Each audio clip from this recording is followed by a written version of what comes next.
भारत नौजवान हो रहा है, बाकी दुनिया बुढ़ाती जा रही है। चीन भी बुढ़ापे की जद में जा रहा है। दुनिया के बाकी देश भी वृद्ध हो रहे हैं। जितनी अमेरिका की जनसंख्या नहीं है, उससे ज्यादा हमारे यहाँ चुस्त दुरुस्त नौजवान है।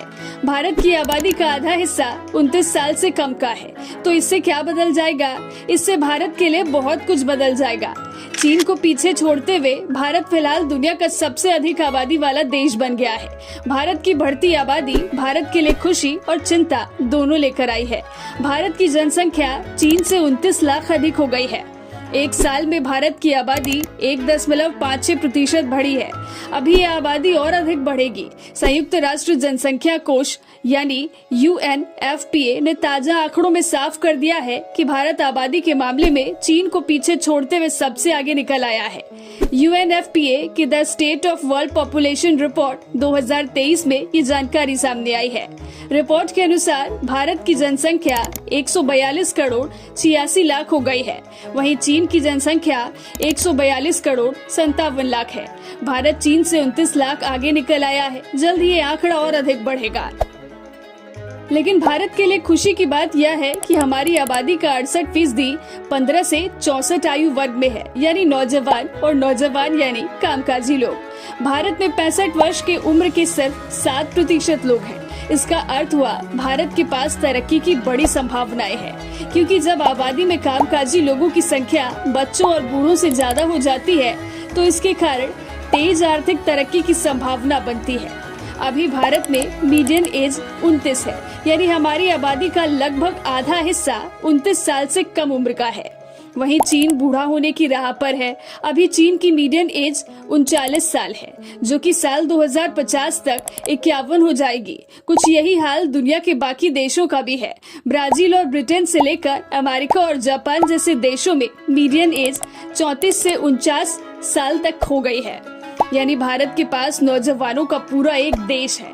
अमेरिका की आबादी है 33 करोड़। इनकी आबादी से अधिक लोग हमारे यहाँ युवा है। हाल में ही भारत ब्रिटेन को पीछे छोड़कर दुनिया की 5वीं बड़ी अर्थव्यवस्था बना है। अभी भारत 4 देशों से पीछे है। कई आंकड़े बताते हैं भारत तीसरे नंबर पर 2029 तक पहुंच सकता है। इसके पीछे दुनिया में बुढ़ापा छाना भी है। वहीं कई देशों में जनसंख्या की कमी चिंता का सबब बन गई है। ऐसे में भारत तेजी से ग्रो कर सकता है। हालांकि UNFPA का अनुमान है कि अगले करीब 15 वर्षों तक भारत में नौजवानों की तादाद बढ़ती रहेगी। उसके बाद इसमें गिरावट आने लगेगी, यानी हम बहुत अधिक समय तक नौजवान देश नहीं रह सकेंगे।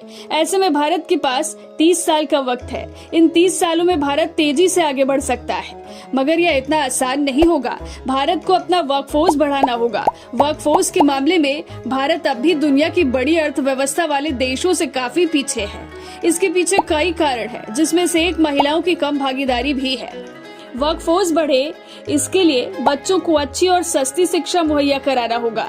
देश का प्रत्येक बच्चा पढ़ सके तो वह युवा बनकर देश की प्रगति में भागीदार बनेगा। साथ ही स्किल्स बढ़ाने पर ध्यान देना होगा ताकि आत्मनिर्भरता आए।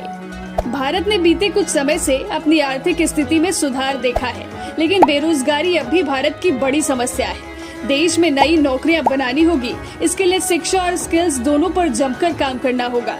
इसके लिए लॉन्ग टर्म में सरकार को मेहनत करनी होगी। कुछ सकारात्मक संकेत मिल भी रहे हैं।